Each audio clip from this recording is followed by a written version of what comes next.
आप सभी का स्वागत है। मैं हूं असलम खान। आप देख रहे हैं खबर की दुनिया। आप दिखाएंगे यूपी के संत कबीरनगर जिले की एक खास रिपोर्ट। जिला अधिकारी बैठे हुए थे, जनता की फरियाद सुन रहे थे। इसी बीच एक चौंकाने वाला मामला आया। बताया जा रहा है कि धनघटा तहसील क्षेत्र में आने वाला गांव सोनहान के मुमताज अली पुत्र अब्दुल गनी, और वहीं पर देखा गया कि उनका कहना है कि 2010 में मेरे यहाँ चकबंदी होती है और इसके बाद से मेरी जगह गायब हो गई।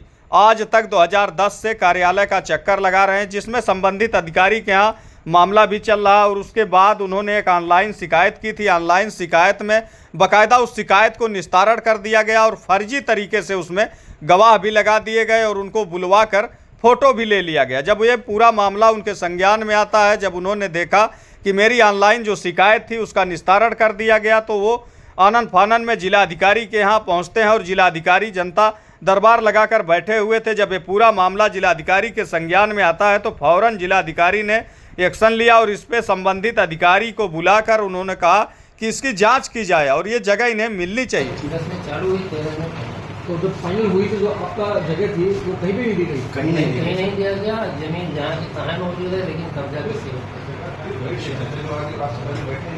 और सर हम लोगों ने काफी किया, उसको दिक्कत किया, मेहनत किया, लेकिन कुछ हुआ नहीं। सीओ साहब ने उसमें 2 फर्जी, हमने ऑनलाइन एप्लीकेशन किया था, उसमें सीओ साहब ने 2 फर्जी गवाह लगा करके उसमें निस्तारण कर दिया।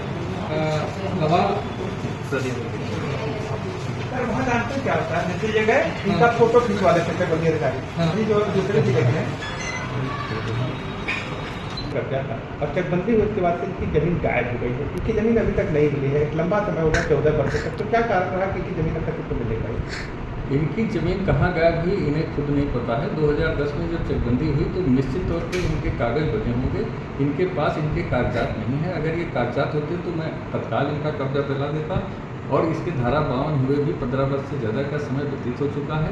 अब इन्होंने मुझे ये मामला दिया है तो मैं इसमें देख के इनके रिकॉर्ड्स पहले इनको उपलब्ध कराने का प्रयास करूँगा। इसको बताऊँगा कि अपने रिकॉर्ड्स जहाँ भी हैं वहाँ से प्राप्त करें, उसके बाद ये अपनी ज़मीन पर कब्जा प्राप्त। सर चकबंदी होती है तो ये जिम्मेदारी किसकी होती है कि किस तक उसकी जमीन का रिकॉर्ड बताएगा कि जमीन का रिकॉर्ड हमारे यहाँ चकबंदी में जितनी स्टेज पर कार्रवाई होती है सबके रिकॉर्ड के फॉर्म उद्धरण के रूप में फ्री ऑफ कॉस्ट गाँव में वितरित किए जाते हैं, सबको दे दिए जाते हैं। ये उस समय नहीं पहुंचे होंगे इसलिए इन्हें नहीं मिला होगा। ये उस गांव में जब हमारे यहाँ फार्म 5, फिर फार्म 23 और फिर फार्म 45 और फिर कब्जे की फार्म 26, ये सारे वितरित किए जाते हैं। इन चारों समय पे ये वहाँ रहे नहीं होंगे इसलिए इन्हें प्राप्त नहीं है। तो क्या इनकी जमीन मिल पाएगी?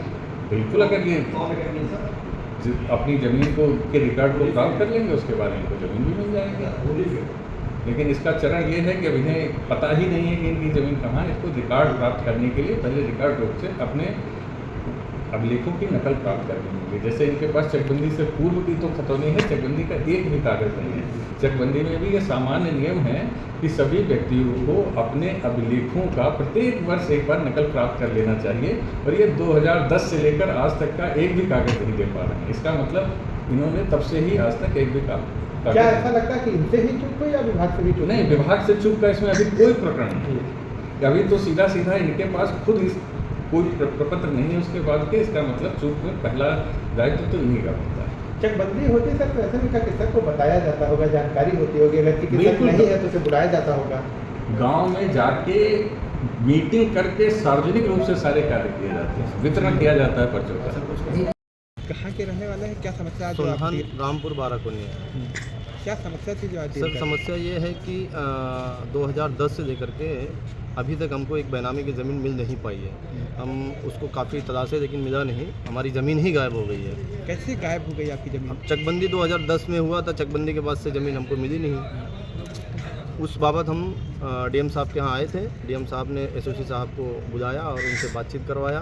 एसओसी साहब ने 1 हफ्ते का टाइम दिया है। 1 हफ्ते के बाद वो हमको रिपोर्ट देंगे कि क्या इस पर हो सकता है। डीएम की कार्रवाई से कितने संतुष्ट है? सर अभी डीएम साहब के इस बात से तो हम लोग काफ़ी उम्मीद पे हैं कि हमारा काम हो जाएगा। अब इसके आगे एसओसी साहब 1 हफ्ते के बाद क्या करते हैं ये मालूम।